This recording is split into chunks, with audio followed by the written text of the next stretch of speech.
Scotland. We could see frost even in urban areas here.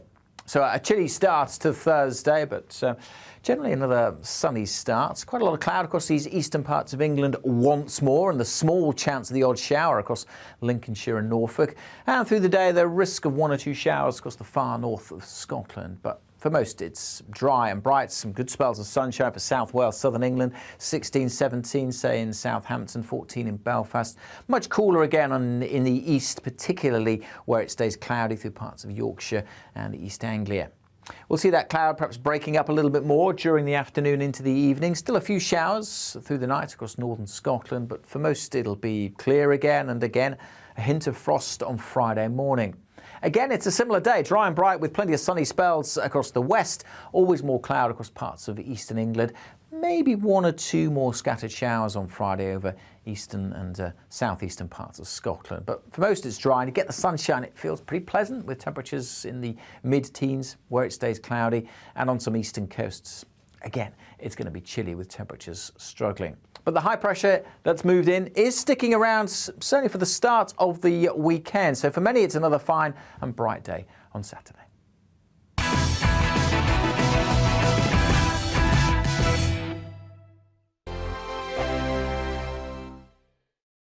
Hello, I'm Michelle Dewberry, and you can join me every weekday 6 till 7 on Jubes and Kerr. Me and my panel will get stuck right into the day's events, and I can tell you, in fact, I can warn you, expect some robust debates, some strong opinions and perspectives from both sides of the fence. It's about you at home as well. I love to read out all of your comments, or at least as many as I can. So join me, Michelle Dewberry, Monday to Friday, 6 till 7 on Jubes and Kerr.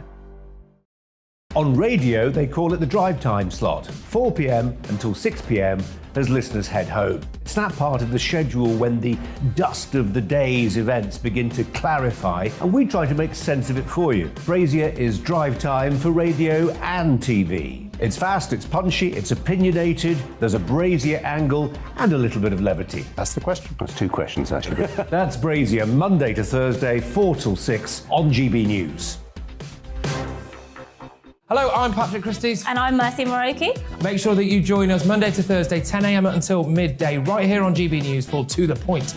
We're not afraid to talk about the topics that matter to you, or the big topics that always matter. We cover absolutely everything, from the breaking political stories of the day to law and order, what's going on in the channel. We're not afraid to hold people to account. We always make sure we include your views on our show. Indeed, if you're thinking it, you can guarantee that we're saying it. So make sure you join the conversation with us, 10 a.m. until midday, Monday to Thursday, for To The Point on GB News. I'm Dan Wootton. Join me Monday to Thursday from 9 to 11 for the feistiest and most fun news debate on TV, where free speech reigns. I'll bring you a sharp take on the day's biggest stories, bombshell newsmaker interviews, and A-list guests. And I guarantee you, no spin, no bias, no censorship, and no reason to go to bed. That's Dan Wootton tonight, Monday to Thursdays from 9 on GB News.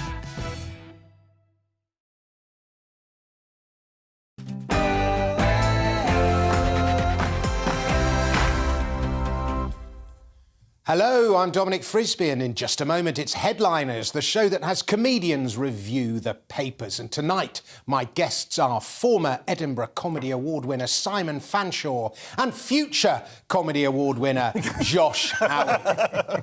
I thought you'd like that. But before we hear from them, we go to the news, which tonight is read to you by Tamsin Roberts.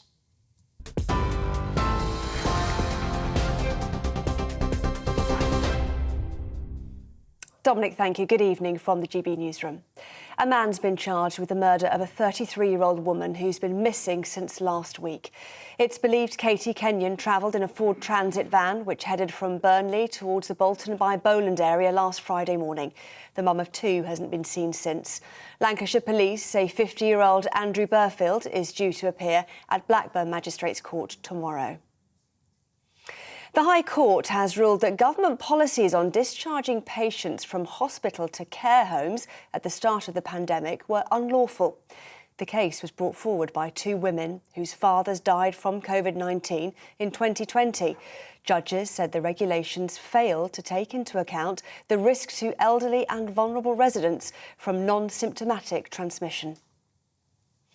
The Foreign Secretary says the war in Ukraine must act as a catalyst for the West to overhaul its approach to international security. In a keynote foreign policy speech at Mansion House in London, Liz Truss said the UK will stand up to what she calls aggressors around the world who try to exploit their economic power. The White House says it welcomes Ukraine's invitation to the G20 summit to be held in Indonesia later this year. It's after President Volodymyr Zelensky tweeted that his Indonesian counterpart invited him to the event. Meanwhile, Ukraine's president has accused Russia of blackmail after Gazprom cut off gas supplies to Poland and Bulgaria as both countries refused to pay in rubles. Russia is waiting for the moment when a trade area can be used to blackmail Europeans politically or to strengthen Russia's military machine, which sees a united Europe as a target. The sooner Europe admits that it's inadmissible to depend on Russia in trade, the sooner it will be possible to guarantee stability in European markets. A Conservative Party chief whip is investigating claims a Tory MP has been caught watching pornography on his mobile phone in the Commons. It's after several newspapers reported that the allegations were raised during a meeting of Conservative MPs. A spokesperson for the chief whip's office has called the behaviour wholly unacceptable and says action will be taken. Councillors in York have voted unanimously to remove Prince Andrew's Freedom of the City of York honour. It's after he was accused of sexual assault by Virginia Giuffre, allegations which he denies and have been settled outside court. The City Council is also calling for the Prince to be stripped of his Duke of York royal title, something that Parliament must vote on. Both Buckingham Palace and a spokesperson for the Duke have declined to comment. City of York councillor Daryl Smalley told GB News they're trying to protect the city's reputation. TV, online and DAB+ radio. This is GB News. Now it's back to Dominic and headliners.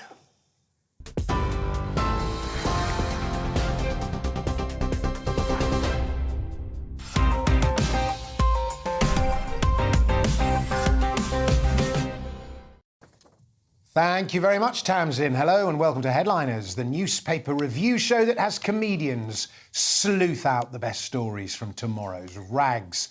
And my news hounds tonight are Simon Fanshawe and Josh Howie. How are you both? Very well. Did you, no doubt, both of you watching the exciting football earlier this evening? What's football? Yes, the what? Yeah. Yes. No, my view of football is very simple. I like to turn the sound down and just watch the legs. Well... I actually had to take, before I came here, I took my son, who wants to join a football team. He's a great disappointment to me. Well, a Jewish boy plays sports. Is that your problem? You'll be delighted to hear, both of you, that Liverpool won, and we are very happy about that. Aren't there two teams? Mazel tov. Aren't there two sides in Liverpool? There are, but the important one was the winner. Right, let us crack on with tonight's headlines, and we're going to start off with the Daily Mail, as is often the case, and police review over Starmer's lockdown drinks. And there's a picture of Starmer there having a beer, and it'll be interesting to see what the outcome of that is. On to the Telegraph. Energy firms face threat of windfall tax. Sunak warns of extra levies if companies fail to invest in UK amid cost of living crisis. And there's also a picture there of Ben Stokes, the new England captain. Beneath that, you'll see Tory MP accused of watching porn in Commons chamber, which is a story a lot of the tabloids, unsurprisingly, are focusing on. On to The Guardian. Fear of energy price crisis as Russia cuts gas supply, and indeed natural gas has been rising quite dramatically over the last couple of days. And there's also Westwood quits radio show after allegations. That's another story we'll be looking at. On to the FT, the Financial Times. Gas price soars as Russia turns off taps to Poland and Bulgaria. 10% rise in Europe. Kremlin accused of blackmail. Gazprom wants ruble payment. It's quite interesting, all the dynamics of that. On to the Mirror. Tories porn shame in Commons, claims top politician was watching on mobile as he sat next to female minister. Sleazy party's new low, says the Mirror. On to the Sun. Fury, I've definitely quit. Gospel truth, I'm done. No doubt a negotiating ploy that will get his fee up for the next fight. The Metro next, porn MP exposed, probe into claims senior Tory caught watching smut on phone in Commons. I wonder who it is. The Star next, and as ever, the Star is on the money. Eggheads warn of bog roll threat to planet, and the headline reads, wipe out. And aren't we grateful to the Daily Star for consistently amusing us on this show? And those are the headlines.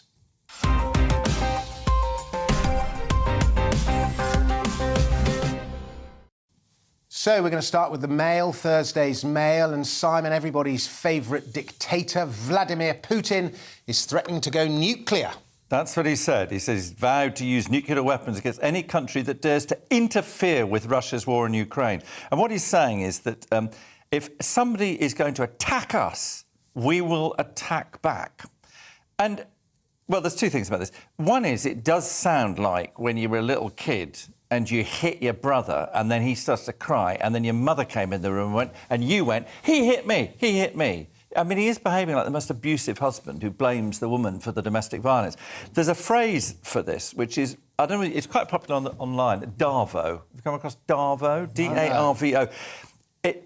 People use it as deny, attack and reverse the victim and the offender. I do that all the time. Well, it was first used... It's standard Twitter practice. It's standard Twitter practice, but it was first used with sexual offenders. No, I don't do it. We know, and that's the whole thing of blaming the, the little child came onto me. And you just feel like with Putin, I mean, if this wasn't so desperately frightening, it would be pathetic. I mean, the idea that he's trying to think that the rest of us will actually believe that, Ukraine attacked him.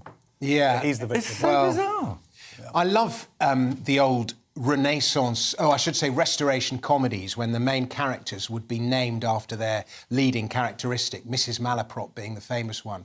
But Darvo would be a fantastic name for a character in a comedy. Mr. Darvo. Yes. I love how Putin speaks because everything that comes out of his mouth is like a lie or a boast or a reversal. But he says, we have all the weapons we need for this. No one else can brag about these weapons, and we don't brag about them, but we'll use them, the weapons we're not bragging about. It's like... Yeah, you said it. You got your weapons, mate. Shameless. Yeah. I mean, it's just incredible. But those megalomaniacs. But it is this kind of literally abusive behaviour, isn't it? If you took that down to a human relationship, it's absolutely victim blaming. It's the most, but it's terrifying. Yes. And the question is, will he use them?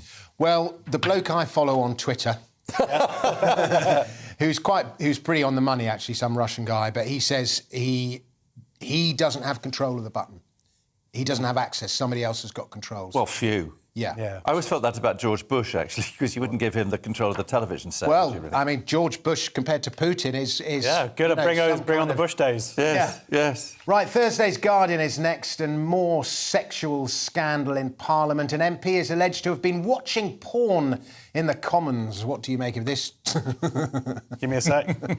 And done. So, yes. Doesn't take you that long normally. No. I thought I'd be done before the show was done. So, yes, surprise. I mean, what amazes me about this story is how stupid the person would be, that the impunity that they... It's like, I'm not saying it's Rees Mogg, but like that picture of Rees Mogg, like, inclining on the chair, like, he just thinks he can behave like that. Is the entitlement that great that someone... And I guess the answer is yes. Someone thinks that they can sit in the House of Commons, be in a select committee as well, and just be sitting there on their phone watching porn. It's amazing. Well, we don't know the full story yet, or do we? Well, it occurred to me, too, to wonder what a Tory MP would think was porn. I imagine them sitting there watching the price of their second home rising exponentially, or their shares just going up. I mean, is it... look at the index on that, eh? Look at the margin on that. Is it possible, for example, that he had been watching it in his hotel the previous night,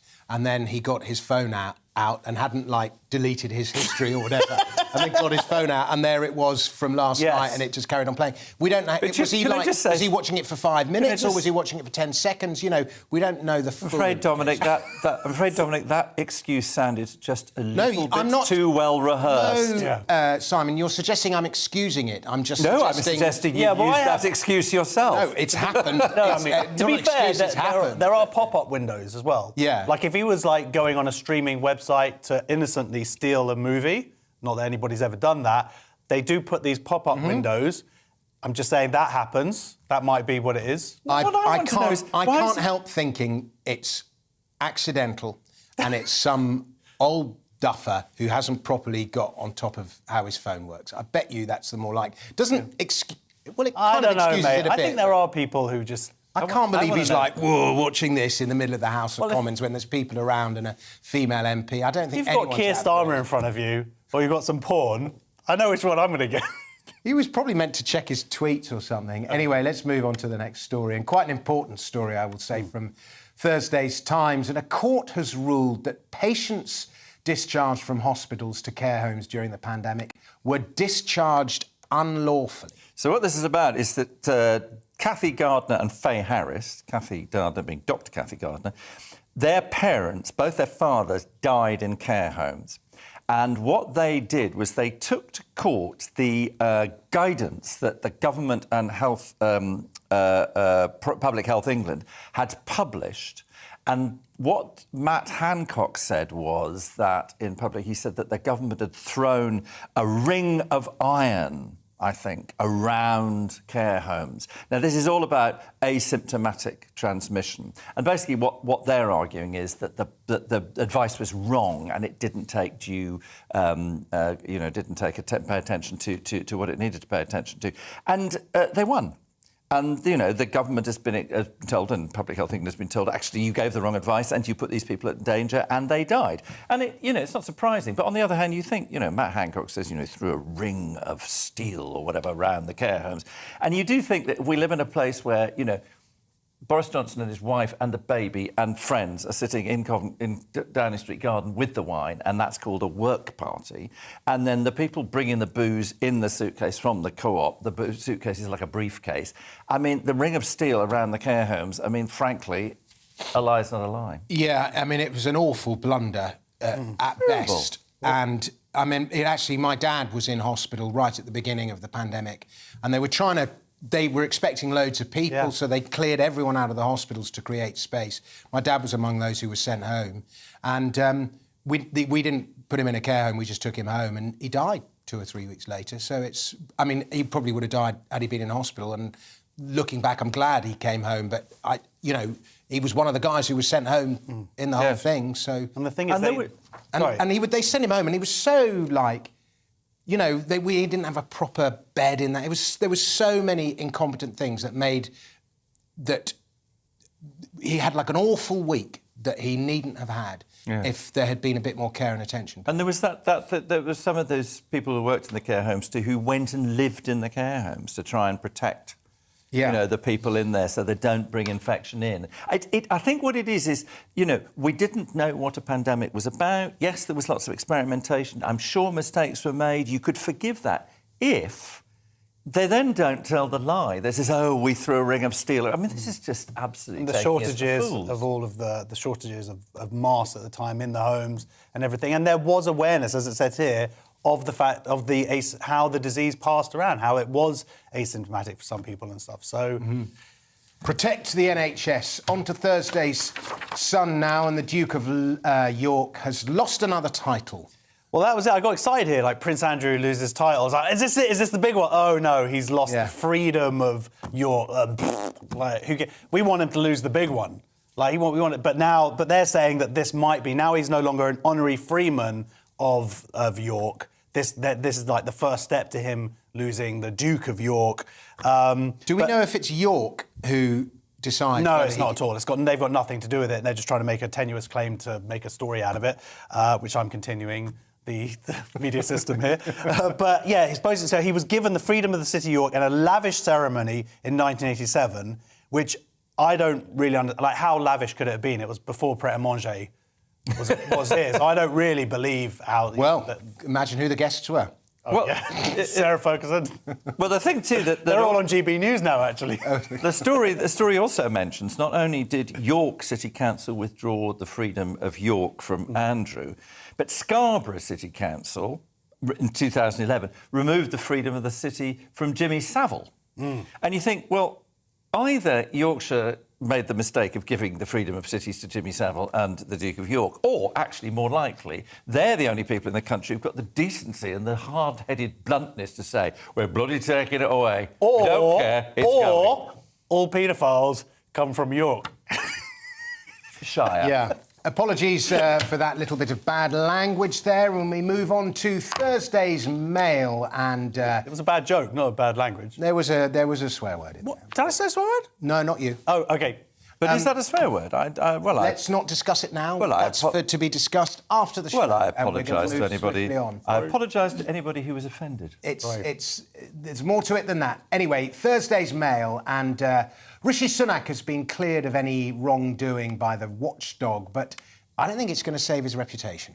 Well, OK, so the watchdog is this guy called Lord Geit, and he is the advisor on ministerial standards. So, and this is only about Rishi Sunak, it's not about his wife. This is about whether or not the fact that he had a green card, which entitles you eventually to become a citizen of America if you want to be, and so on and so forth, and whether or not that was an abuse of the ministerial code. And what Lord Geit says, it's not an abuse of the ministerial code, but he says, but Lord Geit said, my role does not touch on any of the wider questions of the merits of such interest or arrangements.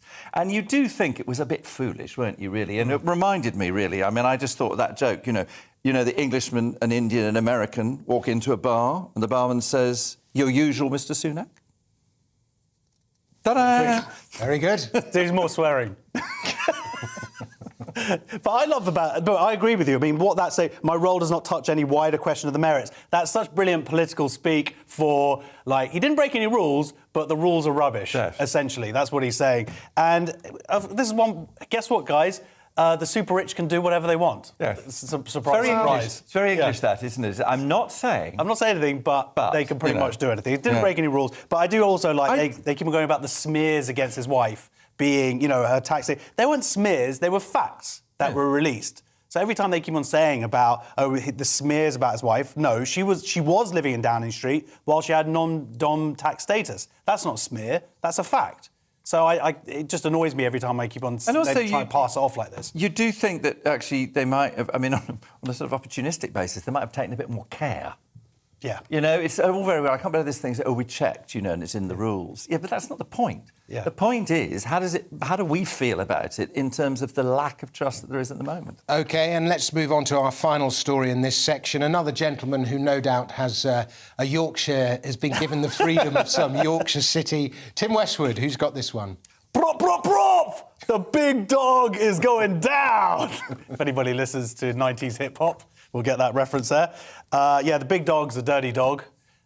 He has been accused. Now, Tim Westwood, hip-hop DJ, used to be massive on radio. I used to listen to him when I was coming back from gigs and stuff. And also, I'm a big fan of hip-hop. And BBC Radio presenter. BBC Radio presenter, yeah. And there were accusations that came out a few years ago on Twitter. So there are 7 some women who have come forward from a variety of accusations, from groping to stuff that's further than that, and no one sort of has claimed him to out and out.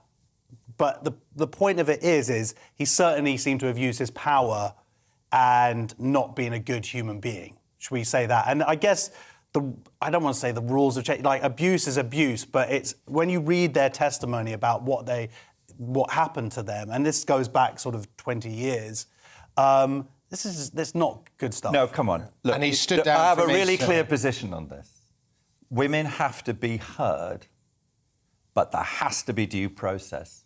Yeah. And what you've just done is not acceptable. It is not acceptable to join in with this kind of trial by media and jury. These are allegations and accusations. They must stand, they must be heard, but we must not judge him. There's no more to be said about that story. So what do you think? What do you think then? Goes to court? It has to either be a part of a prosecution, or if it were in the context of a business, then it has to go through due process in the business, and those are staff matters, and they should be sorted out by the business. But whatever, he may well have done this, but he may well not.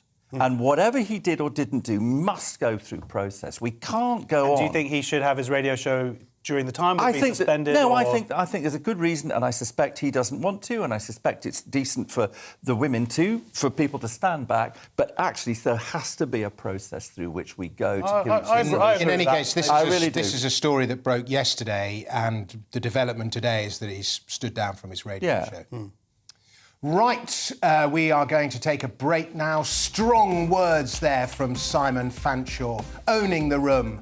Coming up after the break, we've got Twitter trying to explain where all Barack Obama's followers have gone, and President Macron is pelted with tomatoes just days after winning the French election. We'll see you in a moment.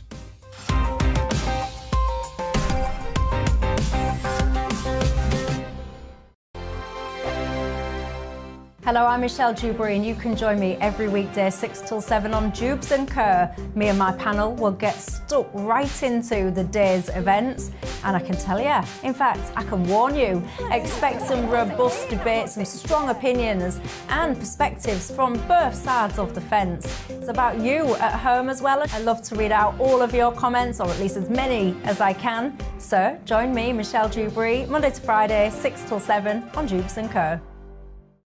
On radio, they call it the drive time slot, 4 p.m. until 6 p.m. as listeners head home. It's that part of the schedule when the dust of the day's events begin to clarify, and we try to make sense of it for you. Brazier is drive time for radio and TV. It's fast, it's punchy, it's opinionated, there's a Brazier angle and a little bit of levity. That's the question. That's two questions, actually. That's Brazier, Monday to Thursday, 4 till 6 on GB News. Hello, I'm Patrick Christie's. And I'm Mercy Moroki. Make sure that you join us Monday to Thursday, 10 a.m. until midday, right here on GB News for To The Point. We're not afraid to talk about the topics that matter to you, or the big topics that always matter. We cover absolutely everything, from the breaking political stories of the day to law and order, what's going on in the channel. We're not afraid to hold people to account. We always make sure we include your views on our show. Indeed, if you're thinking it, you can guarantee that we're saying it. So make sure you join the conversation with us, 10 a.m. until midday, Monday to Thursday, for To The Point on GB News. I'm Dan Wootton. Join me Monday to Thursday from 9 to 11 for the feistiest and most fun news debate on TV, where free speech reigns. I'll bring you a sharp take on the day's biggest stories, bombshell newsmaker interviews, and A-list guests. And I guarantee you, no spin, no bias, no censorship, and no reason to go to bed. That's Dan Wootton tonight, Monday to Thursdays from 9 on GB News.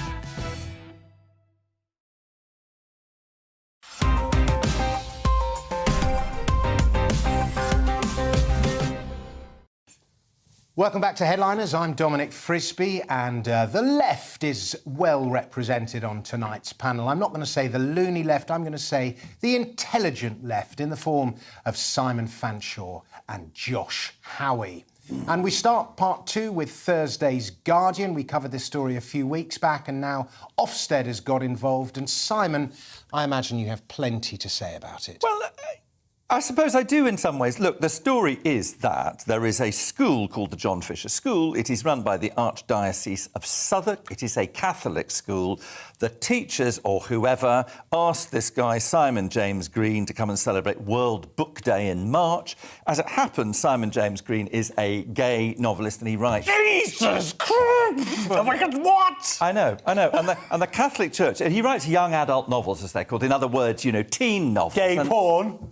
Teen novels, thank you very much. You're just trying to get out. You're trying to get out from under the loony left. That's your problem. Are they racy? No, I don't think they are. That's the point. I think they're sort of romantic and a bit sweet. But the Archdiocese then tried to sack the whole of the governors, because the governors backed the staff when this came up. And they issued this extraordinary statement that said that in doing this, inviting this author would fall outside the scope of what is permissible in a Catholic school, and was potentially offensive to parents, past pupils, and wider members of the Catholic community. Now, I don't want to overemphasise this, and I'm not saying all Catholic priests are guilty of this, but we do know that actually there's been quite a habitual, and when I say habitual, pursuit of such matters. There is something of the BBC radio presenter. Well, there's something of the Duke of York. Catholic priests objecting to this kind of thing. When, by the way, it's the old elision of gay and paedophilia, which, of course, we know is not the case. But it's, Catholics objecting to this kind of thing in schools. It's a bit bonjour kettle, je suis pot, isn't it, really? Well, yeah. I mean, this story has dragged on now. This is, I think, the third time we've covered... Yeah, sorry. You're talking about the Pope. You're talking about the Pope now. Well, but it's been going on. This third time we've covered this story has gone on for months now. I personally think they need to all get together, make up, and then go to like a school, go to a play, go see a Joe Wharton play, and sort of make peace. A customer. Yeah.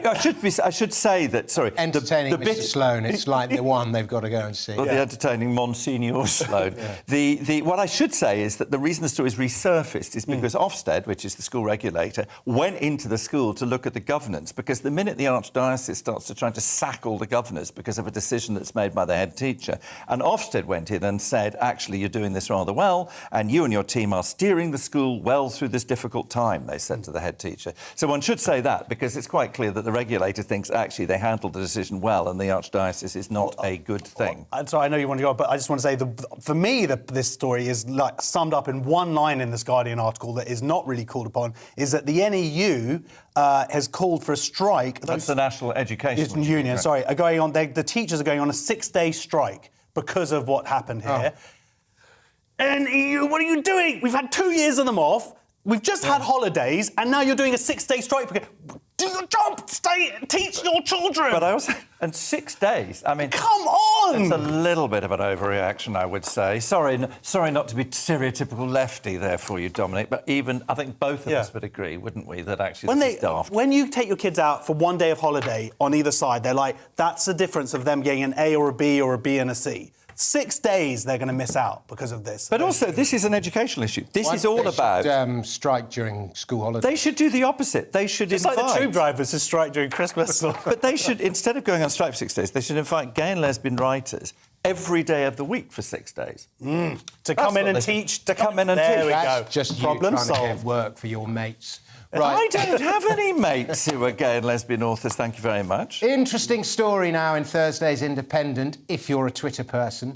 Over the last day or two, many left-wing figures, including Barack Obama, have been losing thousands of followers, while many on the right, who have long since been claiming that their follower count they've been losing followers for no particular reason, have suddenly seen their follower counts rise. Mine is unchanged. How is your follower count? Well, how many followers have you got, actually? 27,162. Approximately. I'm guessing, but... So I have lost 3 followers, which means I am left of centre. That's how I'm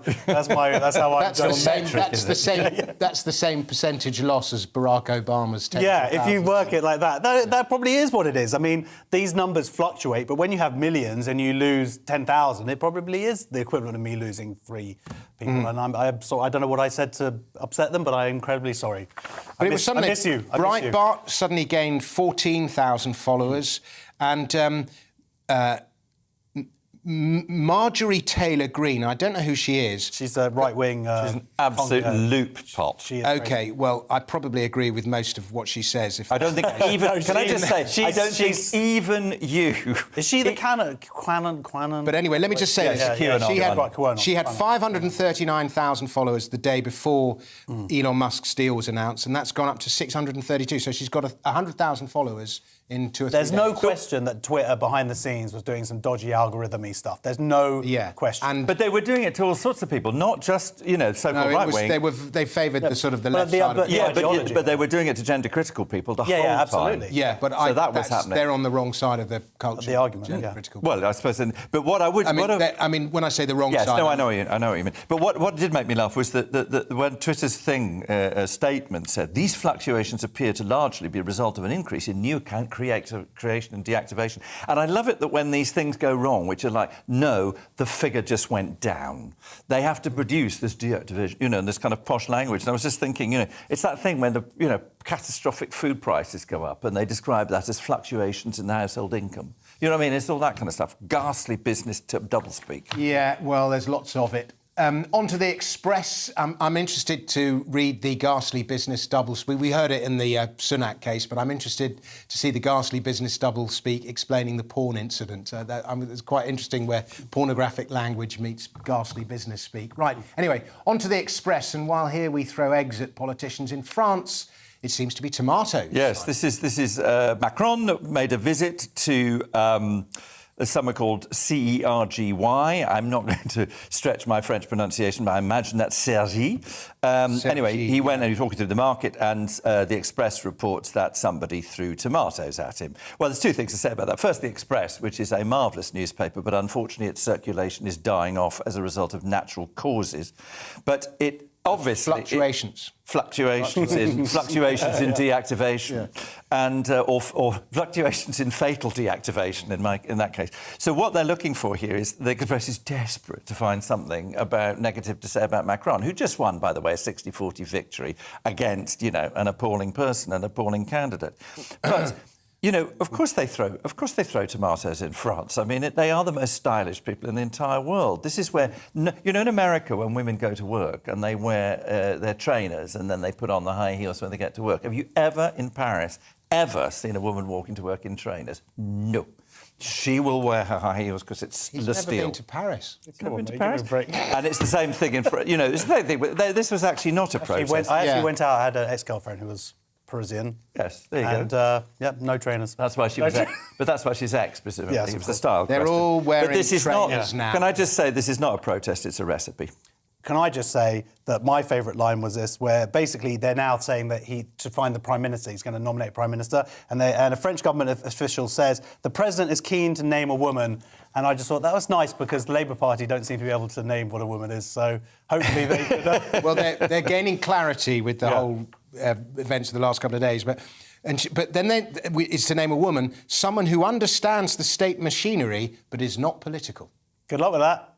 Good luck with that, exactly. Right, staying in France for this Telegraph story, the internet has been sabotaged, Josh. Yeah, so the internet is down in France. Basically, there are these cables that, like the big cables that connect, if you imagine connect the big pipes sort of thing, and someone's managed to sort of find these pipes and disconnect whole cities from each other. I don't know if anybody's seen Lupin. Cut them. Yeah, they must have got the lockers out and cut them. And so the way that it works is you can move the currents or you can move it elsewhere so they can just about get by. But it's coordinated. They said they've never seen anything like it before. And a message on Twitter, the company referred to multiple malicious acts. Unfortunately, no one actually could access Twitter to read that. So I don't know what the point of putting out... If you're having problems, please visit our website. The internet is down. Exactly. Other operators such as Bouillon Telecom and market leader Orange were not affected. Might I suggest that they look at them as the culprits? Surprisingly. The thing, I must admit, if I had realised that it was this easy to take down the internet, that all you do is pair of scissors and cut the cable, I would have cut the cable on the guy's phone today who was playing music out loud on the train without earphones. Wow. There we go. What was the music? Oh, Tim Westwood? Some sort of rap stuff. Oh, that rap music. Some sort of young person's tippity-toppity thing. It was the upper-class rapper, one hopes. Now, Thursday's Mail, that was an act I used to do once upon a time. Remember that? Funny, very funny. It was great. I miss that guy. Good act, but then loads of other rappers came along and muddied the water. Yeah. Right, Thursday's Mail now, and discontent and insurrection at the mental health app Better Up, which pays Prince Harry a lot of money. What do you make of this? Well, we don't know what money he plays, but we do know that the firm itself is valued around about $5 billion. Just to explain what it is, it's described as a Tinder-style app, which puts you in touch with the right kind of therapist. So this is sort of swipe right for bedwetting, swipe left for nail biting. It's that sort of thing. And he is the Chief Impact Officer, which, if you want to know, that is apparently, that includes product strategy, philanthropy and public advocacy related to mental health. The thing about this is it's a really mixed bag, because on the one hand, you just think, well, this is just ghastly. The whole idea the rest of the story, the reason there's a rumpus is because they're paying him a lot of money. We don't know how much money. But the people who are these 2,000 therapists that you can be put in touch with are being told that their rates are being cut. And one of the allegations is, and it's allegation only, is that they are going to be judged by their clients as to whether they like them or not, and that will affect their pay, which is ludicrous. I mean, you don't go to your therapist to be liked. You know what I mean? You don't go to the therapist to like you and you go, oh, that's fantastic, or the like button or whatever. And you've got to be challenged, you've got to be helped, you've got to be supported, you've got to explore, you know? So it's a very peculiar situation. So the discontent is him lots of money, the therapist not lots of money. But the thing that's confusing about it is that he's very good about talking about mental health and continuing to say, you know, I was an army officer, I was probably in the army, I fought in the war, actually it's very damaging to your mental health, actually men should talk about it, which they should. You know, and I find him such a confusing an abusive character. wife. Got an abusive wife. I've suffered... It doesn't matter. I'm not going to repeat it. Johnny Depp's in him. But... I don't find it funny at all, you talking about abusive wives. That's not funny at all. Well, you know, wait till you get one. Oh, dear, have we suddenly got a time machine back to the 70s? What are we doing here? Right, there's a great line. There's a great line in this story. I'll get my therapist to call your therapist. Yes. Yeah. What sort of world does he live in when he thinks that what in America happens is that's a good thing, apparently. I get my therapist to call your therapist, whereas in Britain, apparently, we go, what's a therapist? Well, I have been to therapists. No, I've been to therapists. And actually, you know, fantastically helpful. And I would say that I have acute, does that mean small depression? I mean, I take some medication for it. Okay. And, you know, you need to talk about these things. You need to actually come out with them. I went to therapist. Really so I like him for doing and he said I was tip-top, super cool dude. Did he? Just, that was it, no need to come back. That was it. And then I sort of clicked the like button, swipe left. Exactly. I was going to say, I wouldn't say therapist, didn't like him, sacked him. Right, I didn't. Anyway, right. Yes, that's the old thing about we split up, it was mutual. That's what you're saying there, isn't it? That is the end of part 2. The stories are about to get weird in part 3. Kellogg's in court, vampire appliances and leather KFC bags. That's all in part 3. We'll see you in a moment.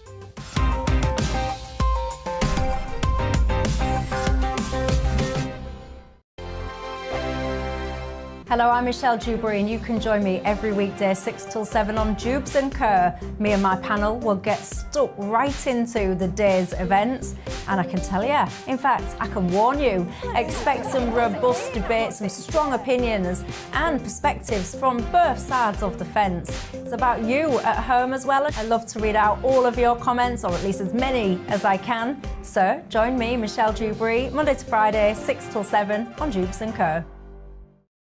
On radio, they call it the drive time slot, 4 p.m. until 6 p.m. as listeners head home. It's that part of the schedule when the dust of the day's events begin to clarify, and we try to make sense of it for you. Brazier is drive time for radio and TV. It's fast, it's punchy, it's opinionated, there's a Brazier angle and a little bit of levity. That's the question. That's 2 questions, actually. That's Brazier, Monday to Thursday, 4 till 6 on GB News.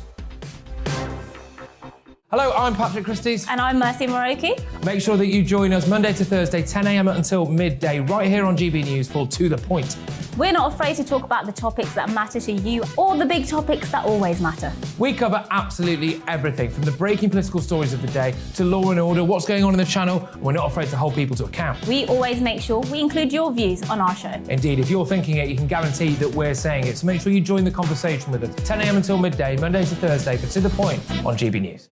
I'm Dan Wootton. Join me Monday to Thursday from 9 to 11 for the feistiest and most fun news debate on TV, where free speech reigns. I'll bring you a sharp take on the day's biggest stories, bombshell newsmaker interviews, and A-list guests. And I guarantee you, no spin, no bias, no censorship, and no reason to go to bed. That's Dan Wootton tonight, Monday to Thursdays from 9 on GB News.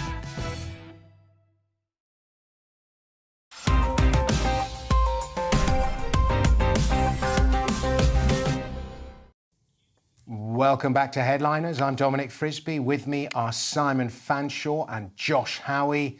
And we head straight for Thursday's Mail. And Josh, Kelloggs is taking the government to court. Yeah, go Kellogg's, go. About Partygate. Nothing to do with Partygate. Yes, so the government are bringing out new rules to combat child obesity. and basically putting the foods that are high in sugar and fat and out of reach of kids or out of their eyesight is the idea in supermarkets. Kelloggs are taking them to court because they're saying that their cereals shouldn't be, which are going to be affected and thus be put out of the way, shouldn't be. And as Simon was reading, when we were going through the stories, he pointed out what they said here is their excuses, which is very funny, is that basically that you don't take into account the nutritional value of the milk, which is kind of cheap. But the thing is, so you have to take in the full bowl and then it would like meet the requirements, which is interesting. But I eat my Cocoa Pops with quinoa. So that's how I get away with it. So it's amazing the sort of change in perception of Kellogg's. I remember back, probably would be early 90s, it was voted Britain's most trusted brand. And it was loved, and you were supposed to eat cereals and fibre and so on and so forth. And now, you know, it's hard to get more evil than cereal. But it is this thing, isn't it? The transfer from... everybody used to talk about cholesterol and fat, and now actually the big realisation is that sugar is really, really damaging. Processed. There's astonishing food here, a statistic here. The government's National Child Measurement Programme for childhood obesity. Here it says 27% of kids in reception, that's 4 and 5-year-olds, are either overweight or obese. 14% of the 27 are actually obese. I mean, that's a quarter of kids. I mean, let's not go too deep into this, but the state of obesity among kids is awful, and you see what they eat in their morning break and so on. But actually, according to Chris Snowdon, who's an economist who studies this kind of stuff, we're consuming less sugar per capita than we were in the 1940s. Yeah, but it's refined sugar, isn't it? It's partly to do with refined sugar, but the new evil thing that exists in our diet now, prevalently, that didn't exist or hardly existed before the 60s, not heroin, that doesn't make you fat, that's quite a good way is seed oils. That's the new... That's the bad thing. That's the new villain. But did you know that... Palm oil and stuff like that. Palm oil, sunflower oil, rapeseed oil. Don't make me start looking at the actual ingredients.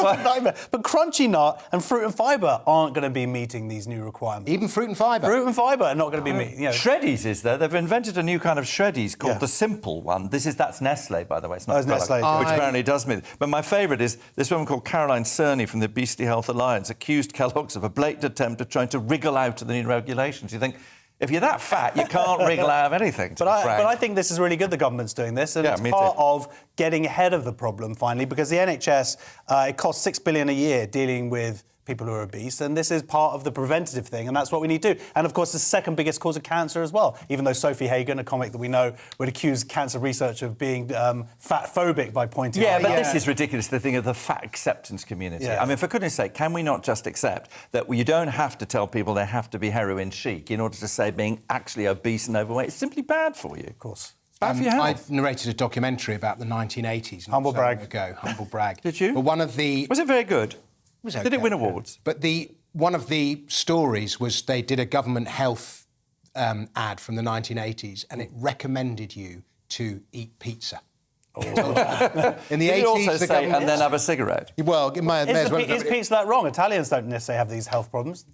I'm not saying that all Italians... refined carbohydrate and fat. In any case, olive oil. The point I was making is that pizza was according to government health advice, pizza was once healthy. So government health advice isn't always to be trusted. But I think it's right about crunchy nut cornflakes. Right, let's move on. Thursday's Guardian. And girls are shunning physics at A-levels, Simon. Is this a new phenomenon? It's not particularly a new phenomenon. What is interesting is that girls, by and large, don't study physics, is what this article says. It's just a little bit less. Sorry. The thing is, less girls than boys study what are called STEM subjects, science, technology, engineering and maths. The story is about the fact that the government's Social Mobility Commissioner, who is Catherine Birbalsingh, who is herself a teacher, and you may know her from, she's very outspoken. She says it's because the girls don't like hard maths.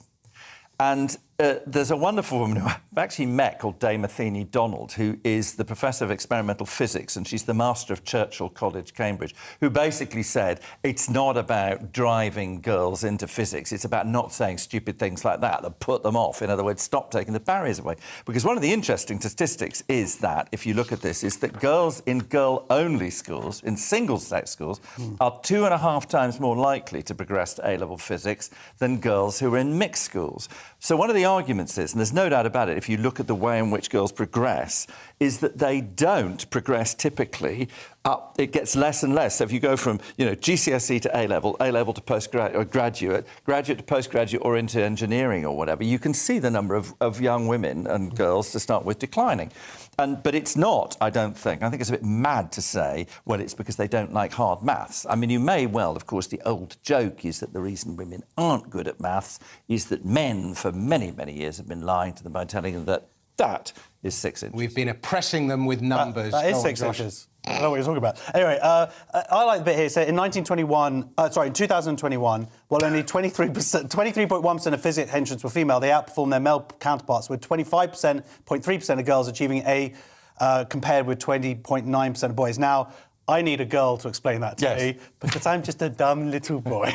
You don't I think those that happens in fund management as well, and I think the reason is that the women who persist with it are the ones who are really good, so they, as a result, they become... Or doubly good, but no, I mean, if you look at the engineering stats, I just happen to know this because of sort of professional work, other work that I do, it's partly to do with culture. I mean, women go, do you know what, I've spent 3 years in an engineering department or a maths department, actually I'm not being treated by men like that anymore. I don't want to go to that because I can make more money as a lawyer or as financial services. I did Italian at university, and it was 48 girls and 2 blokes. Of course. Is that why you did Italian? And it was next to the engineering department, which was probably the equivalent opposite, in reverse, and you'd just see all these blokes staring at all the Italian girls on their way in. Oh, good times. Right, Thursday's Times now, and some Chinese eccentricity. Josh. Yeah, so a Beijing man is going through a self-imposed 2-week quarantine on a raised platform, but he's doing it at the same time as everybody else is also in there. Have you seen the footage of all the people screaming out of windows and people being arrested and whatever? So he took onto his platform, he's got water, food, portable lavatory, and then the contents are removed by the gallery staff in gas masks, but that's got nothing to do with COVID. And but he's admitted that he's got his packing wrong. He has not bought enough underwear. So we shall see what happens. But you know what's marvellous about that is that this guy, he's called Kwan, I think that's how you pronounce his name, but he's a member of a rock band. And what the rock band is called? The rock band is called New Pants. Yeah. You know, physician, heal thyself, I would say. You pay a little bit more attention to your band. They're actually a cover band of Old Pants. Old Pants. The thing I do love, though, is that he's odd, this guy. No one quite knows why he's doing it. He hasn't said why he's doing it. But it says on social media, Pang has said that he's chosen to live in this particular area, which is the centre of sadness, because the gallery is in a neighbourhood of abandoned boys left by their girlfriends. I mean, is that what happens in China? Is your girlfriend goes and immediately you get transported into Sadville, and there's sort of, I mean, how come they end up in this one place? It's a straight thing, mate. Is it? It's a straight thing. And also, we all get on with all our ex-boyfriends. I mean, they were all mates. Because of the 1 and 2 child policy, or the 1 child policy, there's a big shortage of girls and... Oh, God, you had to make it all bloody serious, didn't you? Oh, sorry, I said bloody... Right, some money-saving tips in the Telegraph next. Simon. Well, yes, the headline was vampire appliances. What they're telling you is that at night, if you leave your appliances on standby, British Gas have done this survey saying you'll lose £24.61 a year for your telly, and the Freeview box plugged into the mains, £23.10, and so it goes on. It's a kind of reverse Paul McCartney. You know, Paul McCartney wakes up in the morning and there's just tons of money on the door step because he hasn't done anything, whereas we don't do anything and we lose money through the telly. My mum, when she very first had a VCR, she lived in a very old house, so 15th century house, and I rang her up one day and I said, how are you? She said, I'm exhausted. I said, why are you exhausted? And because her bedroom was above the sitting, the drawing room, and very smart, and she said, because the television was on all night.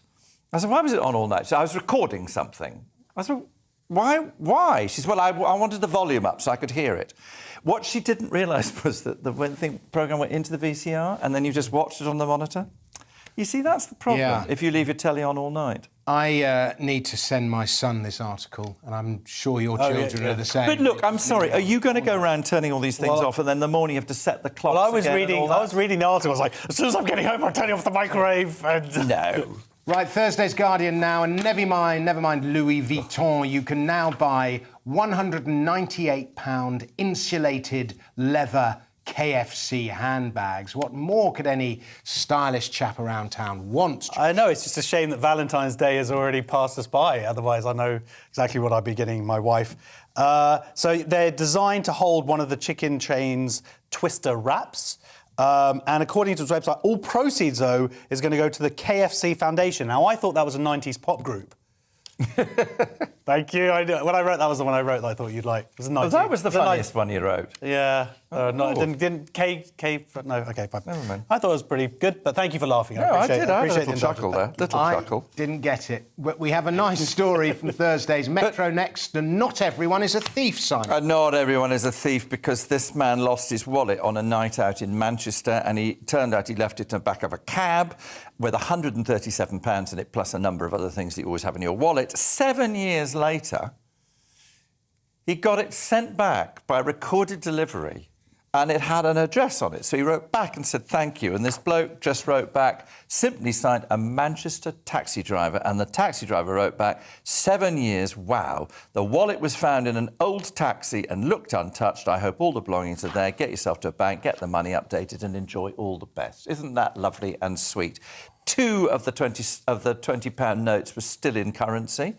The other £97 worth weren't.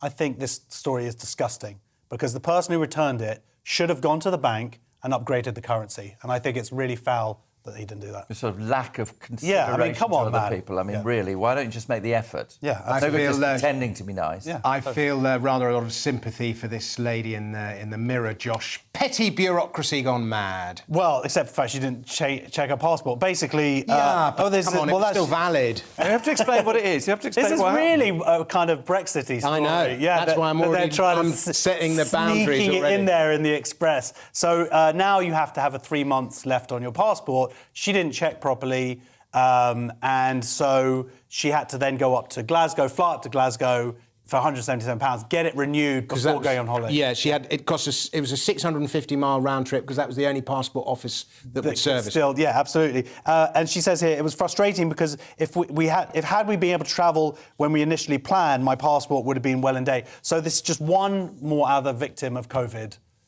that we're now dealing with the ramifications. We had a story yesterday about Boris Johnson threatening to privatise the backside out of the passport office because of the lags, and this is a sort of another example of. I mean, why should she have to travel from Wales to Glasgow? Well, she had to do it because she didn't get the passport range to check it. I know, but her passport's still valid. But why should you have your passport? I checked. I went away recently. I checked. Did you know until you read this story that you had 3 months left on your passport? Everybody knows that, but the people who should have spotted it were the tour operators, because they had already seen the passport. They allowed it. There should be some little bit of software that said, and they gave them their boarding passes. No, you're right. They should have added that. Yeah, it's a very easy thing. It's nothing to do with the passport office. At the last minute, you want a passport, you have to find the appointment you can get. Yeah, but Glasgow. We've been to Glasgow to get our immigration status. My husband and I used to get immigration because he's coming to the country. I expected better from you both. Right, Thursday's Star now, and no doubt this story will baffle you, Simon. Nike NFT trainers. OK, so let's explain what NFT they are. Let's explain what trainers are. Thank you. Sorry. I know them, and that's why I don't wear them. OK. Non-fungible tokens is an NFT, and non-fungible tokens are they are uniquely identifiable. They're kind of equivalent of Bitcoin, except they're identifiable and Bitcoin isn't. In other words, it's a virtual trainer. This is a virtual trainer, and you can wear them in the Nike 3D metaverse. Fine. What do you think you would pay to do that? Not very much. Mm-hmm. No. They can cost as much as £7,000 each, but once equipped with rare skins, virtual rare skins, by the way, they can cost as much as £65,000, or in one instance, £357. I think this is like having a virtual girlfriend. It's when you meet those spotty boys who say, oh, yeah, I've got a girlfriend in China. It's nuts, but there's a market for it, right? The Guardian now, an outcry over the sale of a human skull, Josh. Yeah, this is in Scotland, and in an antiquities auction house, they basically banned the sale of a skull that was up for £20. Outcry. Outcry. This is independent there, seriously reaching for a story. But I love the guy who says... Yeah. I love the guy who says the Antiquaries of Scotland, the director of, said, it's not illegal, he said, but we do believe it's unethical. Yeah. Oh, fine. Well, no kidding. Yeah, but I just felt like 20 quid. Like, that's not good. How much your skull do you think it would be worth? Well, it's worth more because you can see more of it now than you used to be able to. But it was an old one that had been donated to biology or to a doctor's it's the one I've always had. This one in case. I don't see why there was an outcry. If you want to buy it was an old medical, in an old... You want to own a human being? It's fine. I'd like to have a skull on the mantel shelf next to the BAFTA. You look like with your present outfit as well. It would fit very well. Become a horror writer. Next to the It would be inspiring. I could practice my Hamlet. Yeah, you do have a bit of a Hamlet vibe. Yeah, you look good. Next to the BAFTA. I'm glad you picked up on it. Yes. A voiceover work. Well, the only people I know who've got Oscars keep them in the loo. Right, that's all we have time for. Thank you very much to my guests, Simon Fanshawe and Josh Howie, who you can both follow on Twitter and therefore spread all sorts of scurrilous rumours about what goes on with their bot. Thank you to you on the other side of the screen. Headliners will be back at the same time tomorrow with my learned colleague Simon Evans in the hot seat, so join him for that. In the meantime, we say cheerio.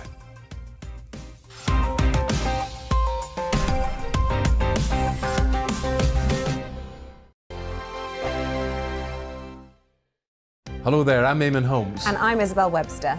And we hope you can join us for... Breakfast with Eamon. And Isabel. You make me laugh out loud, belly laugh. Is that important first thing in the morning? Yeah, absolutely. And there's me trying to be deadly serious. News is a serious business. Yeah, I have to rein you in sometimes. Well, it doesn't stop us laughing at it. It doesn't stop us having an opinion on what's going on. Yeah. And it certainly will not stop us reflecting what you think. Weekdays from 6 to 9:30 on GB News. My name's Tom Harwood, and every weekday we bring you The Briefing live from 9:30 a.m. The stories, analysis and live debate that you need to hear. Quite right, Tom, of course. Was this something that had been considered at all? Difficult to answer. Gas-guzzling helicopters circling. Noise is being made here. Joe Biden walking out. Thank you very much for joining us. Don't miss it. The Briefing with me, Tom Harwood, Monday to Friday, 9:30 a.m. on GB News.